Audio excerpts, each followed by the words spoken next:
ಇನ್ನು ಜೆಡಿಎಸ್ ಶಾಸಕರ ಸಭೆ ವಿಧಾನಸೌಧದಲ್ಲಿ ಮತದಾನಕ್ಕೂ ಮುನ್ನ ಜೆಡಿಎಸ್ ಶಾಸಕರೆಲ್ಲರೂ ಮೀಟಿಂಗ್ ನಲ್ಲಿ ಭಾಗಿಯಾಗಿದ್ದಾರೆ. ತಮ್ಮ ಶಾಸಕರ ಮೇಲೆ ಜೆಡಿಎಸ್ ಕೂಡ ಕಣ್ಣಿಟ್ಟಿದೆ.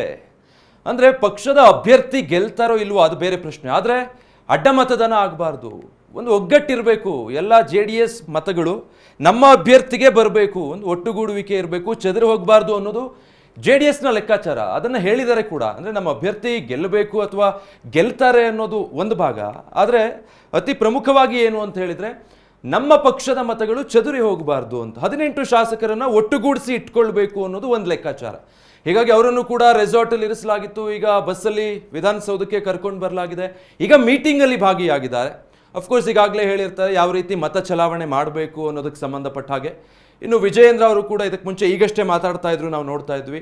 ನಮ್ಮ ಅಭ್ಯರ್ಥಿಗಳಿಗೆ ಮತಗಳಾದ ನಂತರ 2ನೇ ಪ್ರಾಶಸ್ತ್ಯದ ಮತಗಳೆಲ್ಲವನ್ನು ನಾವು JDSಗೆ ಹಾಕೋದಕ್ಕೆ ನಮ್ಮ ಪಕ್ಷದ ಶಾಸಕರಿಗೆ ಸೂಚನೆ ಕೊಟ್ಟಿದ್ದೀವಿ. ಅಂದರೆ ಹೈಕಮಾಂಡ್ ನಮಗೆ ಯಾವ ರೀತಿ ಹೇಳಿದ್ರು, ವರಿಷ್ಠರು ನಮಗೇನು ಸೂಚನೆ ಕೊಟ್ಟಿದ್ರೋ ಆ ರೀತಿಯಾಗಿ ನಾವು ಮತದಾನ ಮಾಡ್ತಾ ಇದ್ದೀವಿ ಅನ್ನುವಂಥದ್ದನ್ನು ಹೇಳಿದರು. ಈಗಾಗಲೇ ಬಹುತೇಕ BJPಯ ಎಲ್ಲ ಶಾಸಕರಿಂದ ಮತದಾನ ಆಗಿದೆ.